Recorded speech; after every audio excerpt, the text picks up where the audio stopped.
Y oramos. Escucha, oh Israel, Yahweh nuestro Elohim, Yahweh uno es, y amarás a Yahweh tu Elohim de todo tu corazón, de toda tu alma y con todas tus fuerzas. Y estas palabras que yo te mando hoy estarán sobre tu corazón. Las hablarás a tus hijos, hablarás de ellas, estando en casa o andando por el camino, cuando te acuestes y cuando te levantes. Las atarás a tu mano, las pondrás como frontal entre tus ojos, las escribirás en los postes de tu casa y en las puertas de tus ciudades. Amén. Bendigan al Eterno, quien es bendito. Bendigan al Eterno, quien es bendito por siempre jamás. Bendito eres tú, Eterno, Dios nuestro, soberano del universo, que nos has escogido de entre todas las naciones y nos has otorgado tu Torá. Bendito eres tú, Eterno, donador de la Torá. Amén, amén y amén. Vamos a dar un aplauso a Dios. Muy bien, mis hermanos, vamos a pasar a este suculento platillo que nuestro Padre nos manda el día de hoy. Estamos en la parashá Mishpatim. Mishpatim, que significa juicios, juicios, juicios. Ok. Interesante. Mishpatim, juicios. Hok, hok. Miren, es bien interesante cómo empieza esta parashá, porque recordemos que la parashá anterior hablaba acerca de cómo el Eterno entrega los 10 mandamientos, pero si se pusieron abusados, no se entregaron las lujot, las tablas, sino que el Eterno pronunció los 10 mandamientos, ¿sí? Y la entrega de las tablas es en esta parashá. Entonces hay un orden. Primero es la Torá oral, ¿ya? ¿Sí? Es decir, la tradición de la enseñanza de la voluntad de Dios oral, y después la escrita. Es una metodología que viene de arriba. O sea que no se le ocurrió a Moshe, nomás porque sí, hablar de la Torá oral, y luego la Torá escrita, y luego que el Midrash, y luego que la explicación. No, o sea, no, esto es antiguo. El tema de la Torá oral y la Torá escrita es un tema eterno, y es una metodología que viene de arriba, que no se la inventó el hombre. Pero hay una razón de ser, porque el Eterno primero entrega su Torá de manera verbal, los 10 mandamientos, y después los 10 mandamientos en las lujot, ¿sí? Que las primeras tablas, ¿de qué eran? ¿Se acuerdan? El material, zafiro, ahí lo dice, ¿sí? Que era como trabajo de zafiro. Ok, ¿de qué color es el zafiro? Tradicionalmente, ¿de qué color es el zafiro? Azul, ¿sí? Hay un azul muy bonito, hay variaciones, pero hay un azul, creo que todos lo tenemos en la mente, es un azul muy, muy hermoso, ¿ok? Bueno, zafiro, piedra preciosa, no roca, no piedra vulgar, ¿sí? Todo eso tiene un significado, y que vengan escritos ahí los 10 mandamientos y que se los entregan, porque así es como cierra esta parashá, que Moshe recibe las tablas. Y mencionan ahí a nuestros 2 amiguitos, ¿se acuerdan? Nadab y Abiú. Le dice el Eterno: ascenderás tú, Aarón, Nadab, Abiú, y los Nasim, es decir, los jefes de las tribus, van a subir. La raza se va a quedar acá abajo, ¿sí? Bueno, todo ese orden, ¿sí? Todo eso viene después de que el Eterno habló sus 10 mandamientos. E inmediatamente, como que se interrumpe el proceso de entrega de la Torá para entregar un código casi completo que gestiona las relaciones sociales en el pueblo de Israel. Y si ustedes empiezan a leer ahí, lo primero con lo que nos vamos a encontrar, ¿sí? Es con los juicios, los mishpatim, o las regulaciones que tienen que ver con los esclavos hebreos. Si ustedes leyeron y leyeron su Midrash, se van a dar cuenta que el Eterno dice, a ver, ustedes vienen saliendo de Mitzrayim, yo los liberé, ok, ahora yo quiero que ustedes, a todos los que son sus siervos, también los liberen. Quiero que los liberen. Aquí no quiero gente esclava de ninguna naturaleza, sean hebreos o no. Sin embargo, ojo, sin embargo, se contempla primero a los hebreos. ¿Sí? Primero a los hebreos. Ok. Esta es la ley con la cual tú vas a gestionar en el caso de que tengas siervos hebreos, los vas a tratar de esta manera. ¿Ok? Y viene la redacción. Y tú dirás, bueno, y luego que si me encuentro la vaca del vecino, y luego que si el vecino, que si me pegó, que si me robó, que si me quitó, que si, y tal, y empieza, ¿no? Empieza. Y todo eso, toda esa normativa, tiene un solo objetivo. ¿Tienes alguna idea? ¿Por qué hay necesidad de que el Eterno intervenga en las relaciones interpersonales y que nuestra conducta tenga que ser muy cuadrada y muy específica ante situaciones tan cotidianas y tan normales como en el mundo secular? Pero que dice el Eterno, yo no quiero que tú actúes como actúan las personas del mundo. Bajo la misma circunstancia, bajo la misma situación, tú vas a actuar de manera distinta. ¿Distinta cómo? Porque esa es la pregunta que tenemos que hacernos, ¿sí? Porque hay un precepto ahí que dice que si tú ves que la vaca de tu enemigo se cayó, tienes que ir a ayudarlo. ¿Cómo? ¿El que me contraría? ¿Cómo? ¿El que me hace daño está en apuros? Y si yo lo veo en apuros, ¿tengo que ir a asistirlo? Sí. En el mundo secular, me voy de paso, ¿verdad? ¿Por qué? Porque me lastimó, porque me hirió, porque me robó, porque me hizo trampa, porque lo que tú quieras. Sin embargo, esta Mishpat me está diciendo, si tu enemigo está caído, ve, ayúdalo y levántalo. En la torre. ¿Has escuchado hablar, si te dan en la mejilla? Ahí está. Y esto nos está planteando un verdadero desafío a la hora en cómo nos conducimos con el prójimo. Bien. Hemos estado hablando de que la Torá nos lleva a nosotros a generar un testimonio de quién es nuestro Dios. Y las personas se dan cuenta a qué Dios servimos, no porque lo decimos, sino porque se nota en nuestra forma de actuar. Y en el fruto está quién rige nuestras vidas y cómo nos dirigimos en nuestra vida. El fruto habla por nosotros, ¿sí? Entonces, el propósito de la palabra del Eterno en nosotros es generar una transformación de adentro hacia afuera.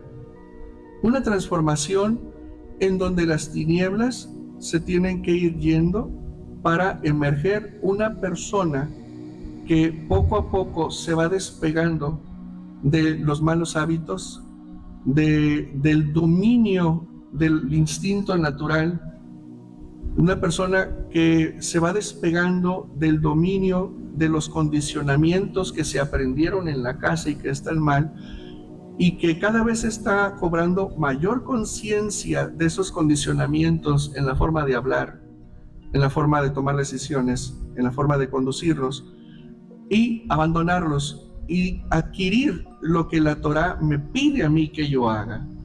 Si la Torá a mí me dice, no tendrás dioses ajenos, ok, no tengo dioses ajenos, inmediatamente van a decir, oye, dice, no, pues aquellos son aleluyos. No, perdón, no somos aleluyos, pero por ahí va la cosa.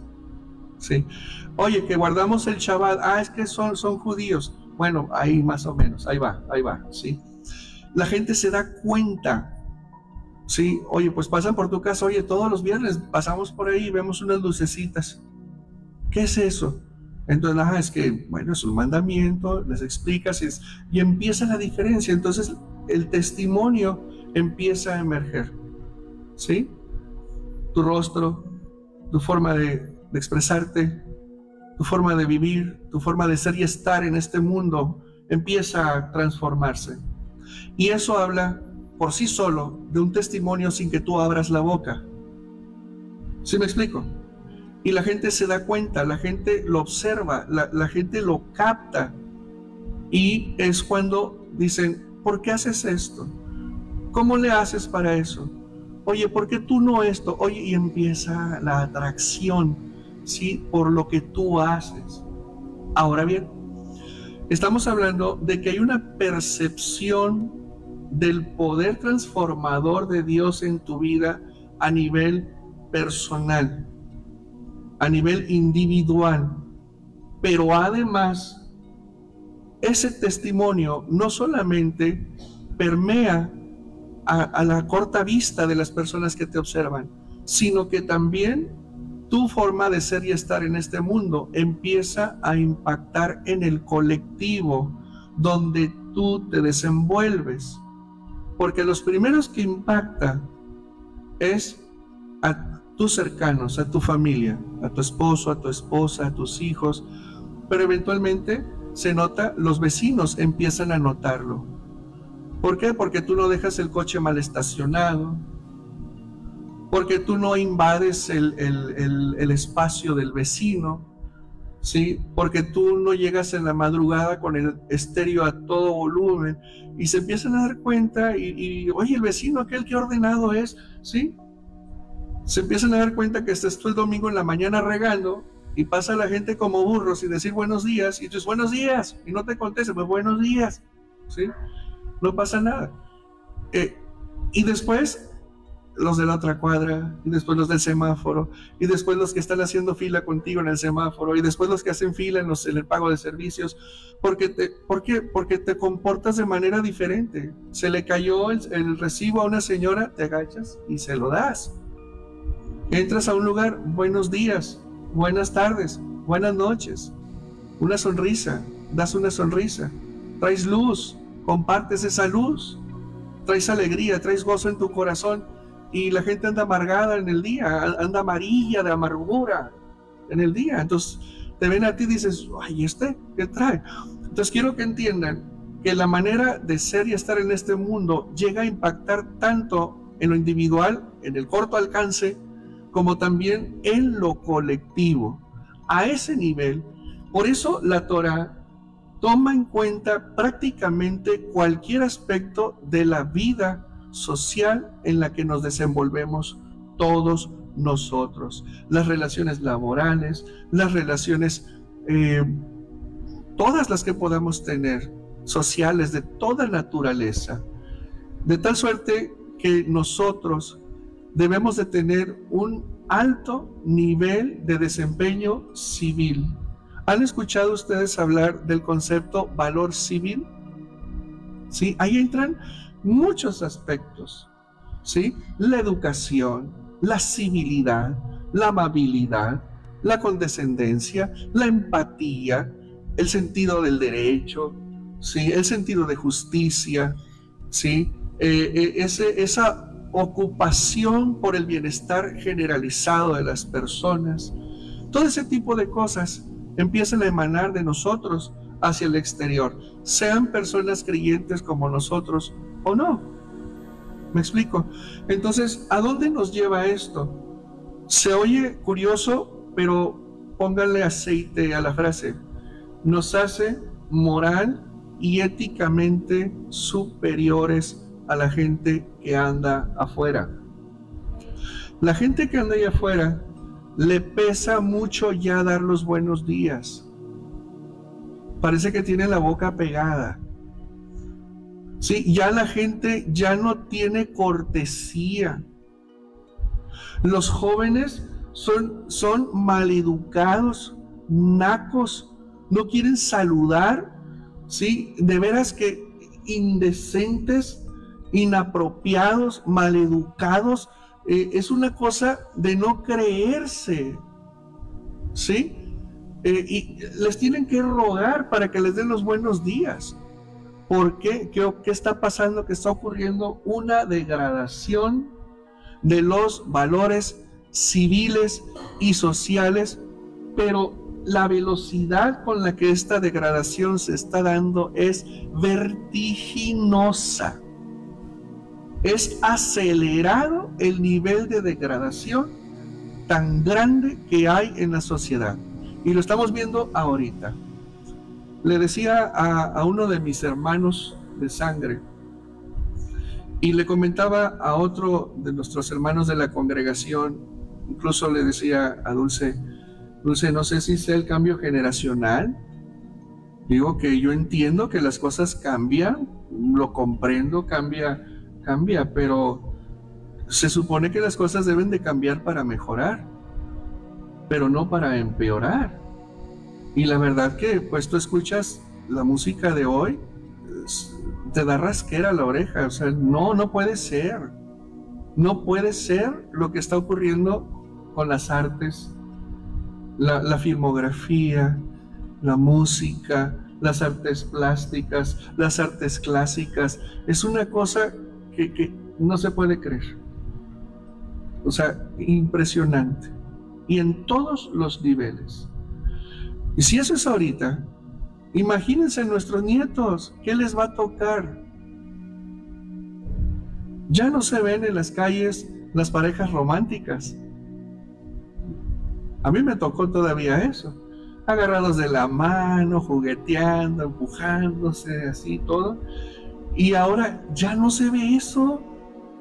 Se ve la chamaca sentada ahí tragando chicle y el pelado ahí a un lado. Eso es una cosa horrible.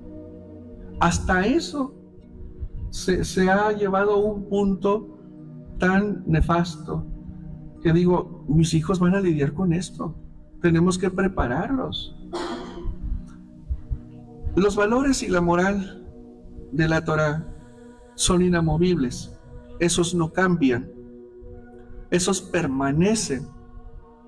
Y ahí reside, ojo, la identidad de nuestro pueblo, en mantener esos valores, en mantener ese comportamiento que va a ir haciendo tajo con la degradación de la generación que se trate. De tal manera que nuestros hijos se mantengan firmes y sostenidos a largo plazo, mientras los hijos de las demás familias empiezan su decadencia. La Torá es la que nos va a sostener y es la que nos ha sostenido a lo largo de las eras. Miren,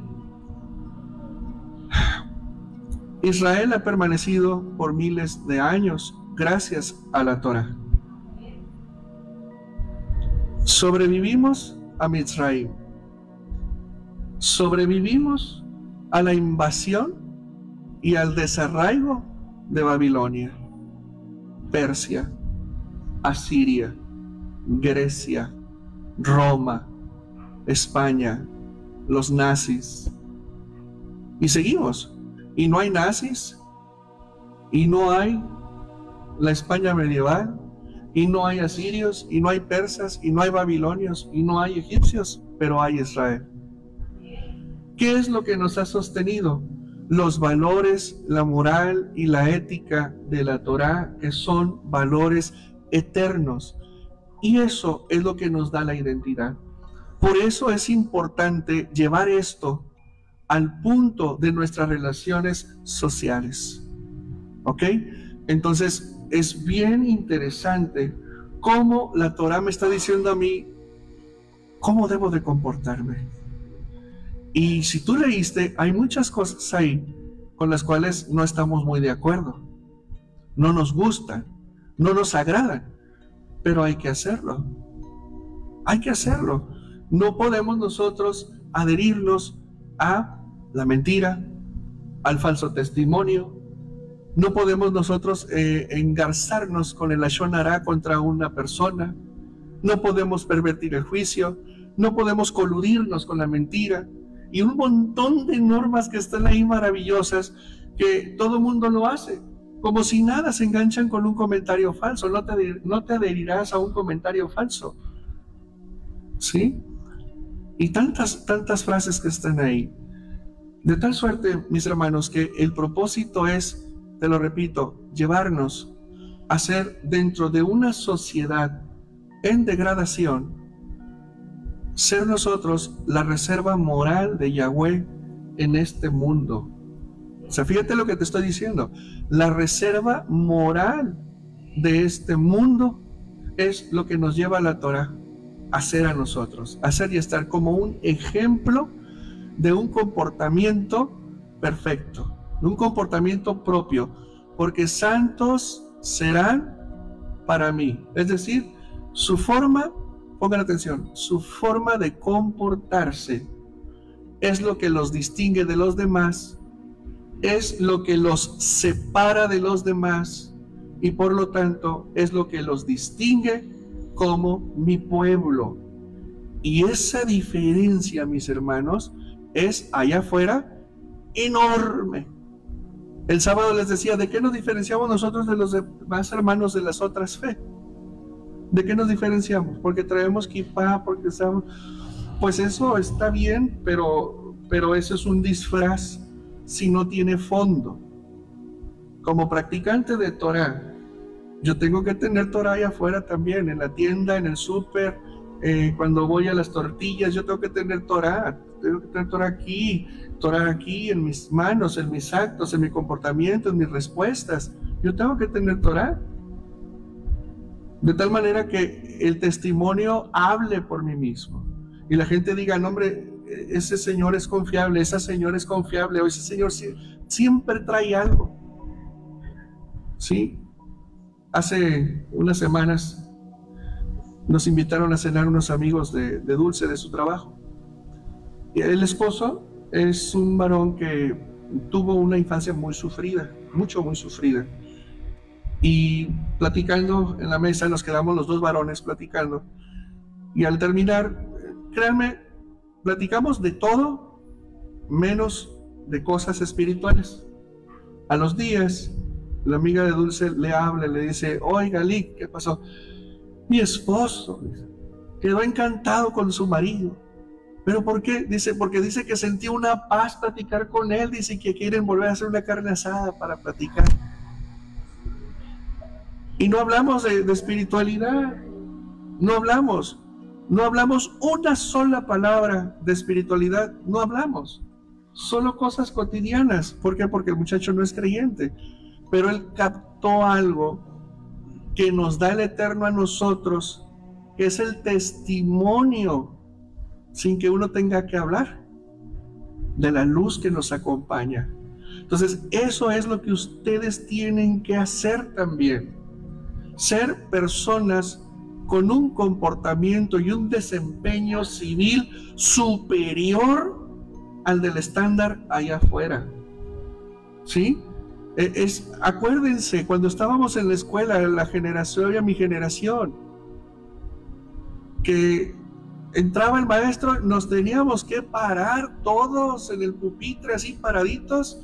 Entraba el maestro crudo, de mal humor, y si el maestro no decía, siéntense niños, no nos sentábamos, ¿sí? Siéntense, y a veces ni eso, y nos sentábamos los huercos, ¿sí? Todo eso, o cuando venía un padre de familia, ¿sí? Y que estaba el maestro, interrumpía la clase, y todos van para arriba. Y ahora los huercos comiendo chicles, peinados, mugrosos, no tienen consideración de las personas adultas. No puede ser eso. Malcriados.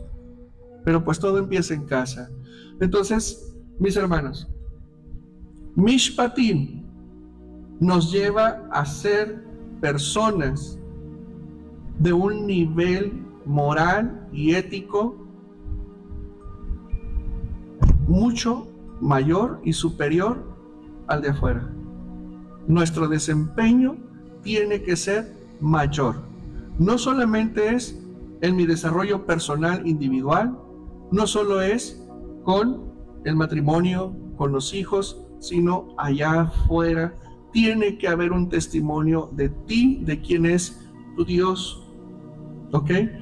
Una de las cosas que me llamaron mucho también la atención de esta parashá es el tema de cómo se da primero la Torá oral, los 10 mandamientos, y después el Eterno ordena que se preparen, ¿sí? Que se integren, y entrega las tablas de la ley a Moshe.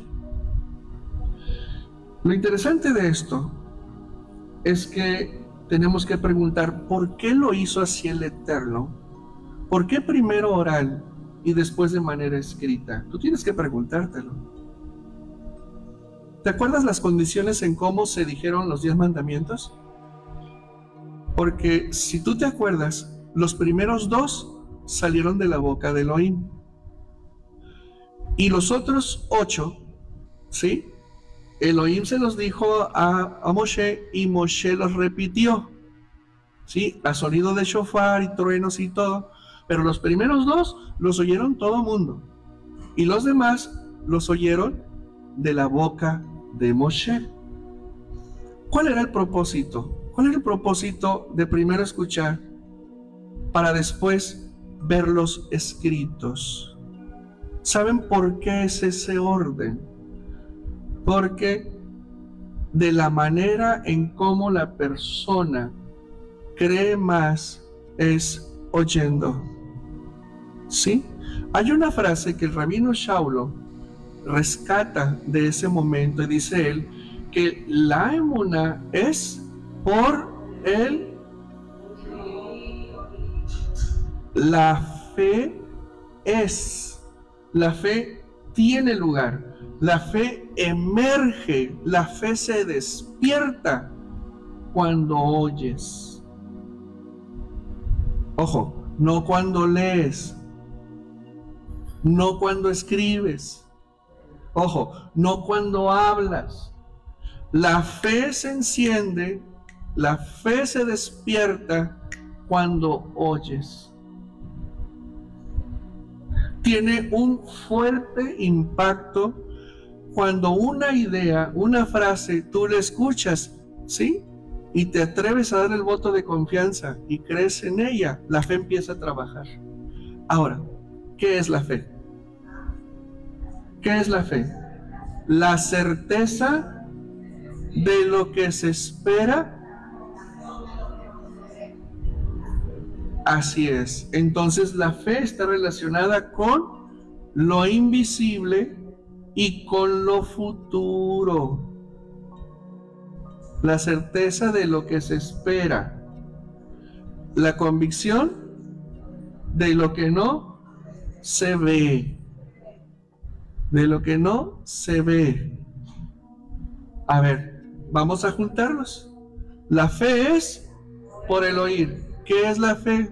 La certeza. Es decir, que tú vas a tener certeza de que lo que esperas, lo que pides, aunque no lo veas, aunque no lo tengas aún, va a ser, va a ocurrir. Pero eso es fe. Eso es fe. Ahora, yo necesito una fe práctica. ¿Cómo enciendo? ¿Cómo alimento mi fe? Tienes que oír. Tienes que oír palabras que hagan que tus convicciones y tu certeza de lo que esperas aumenten. Por eso tú no puedes estar oyendo cosas contrarias a las convicciones de fe que tú necesitas para obtener lo que esperas y aún no tienes. Por eso las malas conversaciones destruyen los buenos hábitos, las buenas costumbres, pero también pueden destruir lo que pides en la oración. ¿Qué dijo Yeshua? Al que cree, todo le es. Todo le es. Todo le es. Todo le es. Por eso él dice, no temas, no temas, cree solamente, no temas, cree solamente. Entonces, ¿qué te toca hacer? Creer. ¿Qué es creer? tener fe. ¿Qué es tener fe? Certeza y convicción. Y está relacionado con lo invisible y con el futuro. No lo veo, pero el hecho de que no lo veas no quiere decir que no está. ¿Lo entendiste? O sea, el hecho de que no lo veas no quiere decir que no está. El hecho de que no lo veas no quiere decir que no existe. Está, es. Pero para que se materialicen las cosas, tienes que creerlo, tienes que darlo por verdad. Tú tienes que decir, esto es verdad. Y tienes que repetirlo y repetirlo y repetirlo hasta que llegues a creerlo. Diga el débil. ¿No suena absurdo? ¿No suena absurdo? Diga el débil. ¿Y hasta cuándo va a tener que decirlo? Hasta que crea que es fuerte. Y cuando crea que es fuerte, será fuerte. Dale un aplauso al Creador. Entonces, pregunto, ¿qué necesito? ¿Ver para creer? ¿O estudiar para creer? ¿O oír para creer? Tienes que oír. Tienes que oír para creer. Estudiar para crecer. Ahí lo tienes. Por eso, primero fue la Torah oral para que crean. Y después la Torah escrita, ¿para qué? Para estudiar, para estudiarla. Y cuando la estudias y la aplicas, creces. ¿Pero qué requeriste primero? Creer. Oigo para creer y estudio para crecer. Otra vez. Oigo para creer. Otra vez. Oigo. Así es. Ahí tienes la fórmula. ¿Cómo es? ¿Estamos? Es riquísima esta parashá, riquísima, pero te di una fórmula maravillosa. Quiero invitarte a que a partir de hoy empieces a deshacerte de todas las ideas que traigas en tu mente que se oponen a que tú obtengas tu milagro. Todo lo que a ti te esté diciendo no es posible, ese es el diablo. ¿Por qué? Porque está contradiciendo una frase que a mí me casó con Yeshua. Al que cree, todo le es posible. Y nosotros somos gente de fe. Por eso nosotros no debemos de estar nadando en el lago de la aflicción, ni en el lago de la desesperación. Una cosa es que tu carne se duela. Es normal, eso nos va a pasar a todo mundo. Es normal que ante la situación te enojes, te dé rabia, te dé tristeza, te frustres, o te lastime, o te desespere. Pero eso no debe de gobernar tu respuesta, sino qué es lo que realmente pides en la oración. La mayoría de las cosas que tenemos frente a nosotros son insalvables. Muchas cosas que llegan a la vida de nosotros tienen un aspecto permanente. ¿Lo entiendes? Tienen el disfraz de que llegaron las cosas para quedarse. No es así. No es el propósito que eso que llegó a tu vida, que aflige, no es que haya llegado para quedarse. Llegó solo para que te despertaras, corrigieras algo en la vida, algo que tienes que corregir, y se va a ir una vez corregido. Ese es el único propósito. Pero quiero que entiendas que el Eterno no te puso la aflicción porque es malo o porque quiere dejarte así. No, es porque quiere despertarte, y cuando tú despiertes, esa aflicción ya no tiene razón de ser en tu vida y se va a ir. Pero tú tienes que empezar a creer las cosas de la manera correcta para que puedas abordar. Y voy a terminar con una historia que culminó hoy. Hoy culminó esa historia. Una persona, durante 4 meses estuvimos trabajando juntos, de otro país. Su hija está involucrada con un varón malvado, un varón cruel, un pillo, vividor, ¿sí? Una lacra. Y eventualmente se dio cuenta la señora que la estaba prostituyendo en Estados Unidos. Entonces la hermana, que está en otro país, afligida, le dije, ¿sabes qué? Mira, vamos a trabajar así, así, así, así, así. Y empezó a trabajar, y hoy me mandó un mensaje y me dice, ¿sabe qué, pastor? Se van a cambiar de residencia, se van de tal ciudad a tal otra ciudad. Y empecé a trabajar con la herramienta que me dio, y sentí una paz que jamás había yo sentido en toda mi lucha contra esta persona. Pero ¿sabe una cosa? Dice, no aguanto y no me voy a quedar con las ganas, pero yo tengo que transportarme y tengo que decirle sus verdades a este varón. Y yo le dije, mi hermana, nuestra respuesta no es así. Tu hija no va a cambiar por el momento.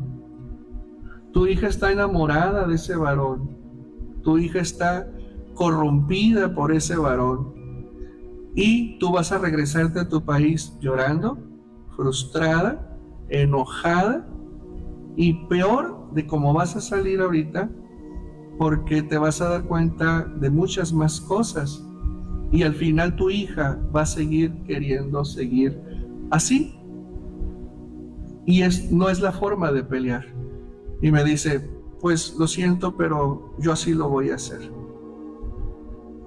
Quiero decirles con esta historia que la respuesta que el Eterno quiere que demos ante nuestros desafíos, ante el trato que tenemos contra los demás, sea siempre superior, conforme a la hechura que el Eterno nos dio.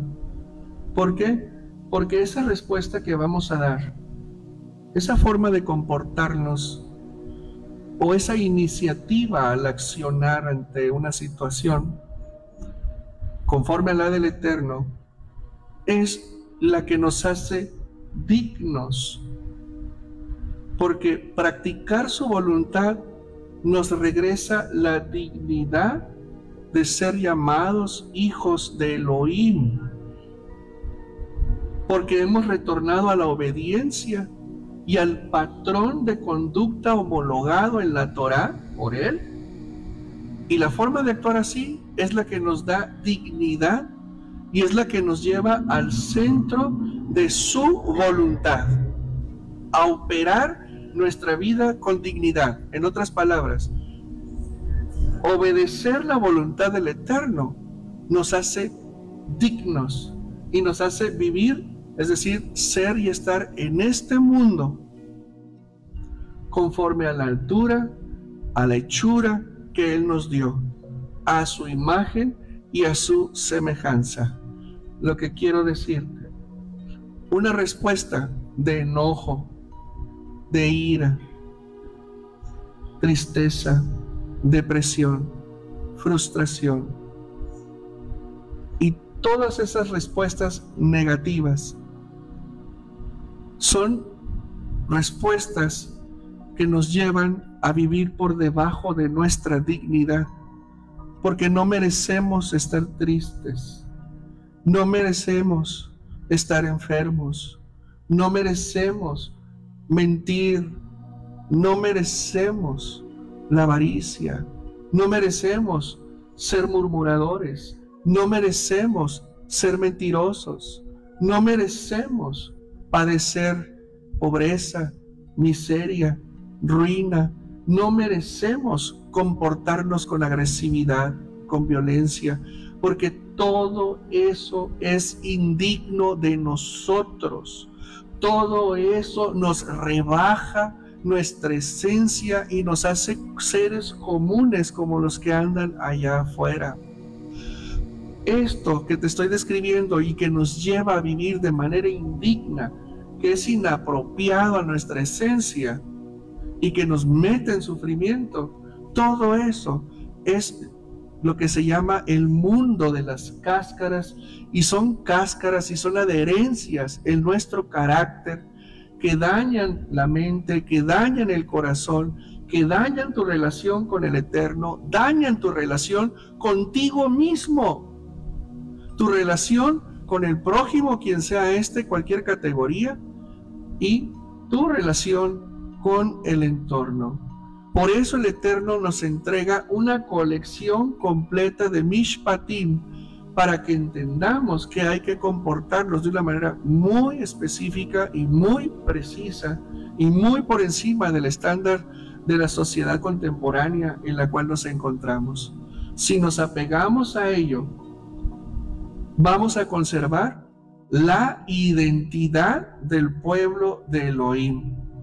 Y eso es lo que nos va a sostener a nosotros y a nuestra descendencia y nos va a mantener inmunes ante los cambios y las variaciones culturales y la degradación moral y ética que hay allá afuera. Mishpatim nos enseña que el Eterno nos da la libertad del pecado, la libertad del yugo, de la oscuridad, pero eso no nos lleva a operar nuestra vida sin un señorío, solamente nos lleva a un cambio de señorío, abandonar el pecado, abandonar la iniquidad y someternos al yugo del Eterno, el cual es no gravoso. Vamos a darle un aplauso al Creador.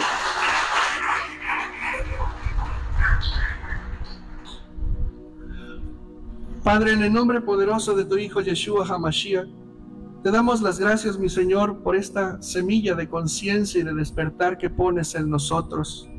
Señor, ayúdanos a escudriñar tus preceptos y tus estatutos para dirigir nuestras vidas conforme a tu voluntad. Ayúdanos, Padre eterno, a encender la fe que tú nos has dado. Ayúdanos a comprender, Padre, tus designios en nuestra vida. Y que podamos nosotros romper, Señor, con todos esos yugos, con todas esas limitaciones, resolver los problemas y enfrentar los desafíos que tenemos con la palabra que tú nos das día a día. Fortalécenos en nuestra emuná, fortalécenos en la esencia y en esa identidad que nos has dado, y ayúdanos, Padre eterno, a encontrar el camino de retorno sincera y completamente a ti, fortaleciéndonos, vigorizándonos, mi Señor, para enfrentar todo lo que tenemos que hacer, para resolver todo lo que tenemos que resolver. Así como dice tu porción toral de esta semana, que tu ángel irá delante de nosotros, celoso, cuidándonos y defendiéndonos de toda acechanza y de toda maldad. Así sea con cada uno de nosotros, que sean asignados ángeles guardianes, ángeles escoltas que nos sostengan, que nos ministren y nos ayuden en cada situación que tengamos que resolver, en cada desafío que estamos enfrentando, Padre eterno.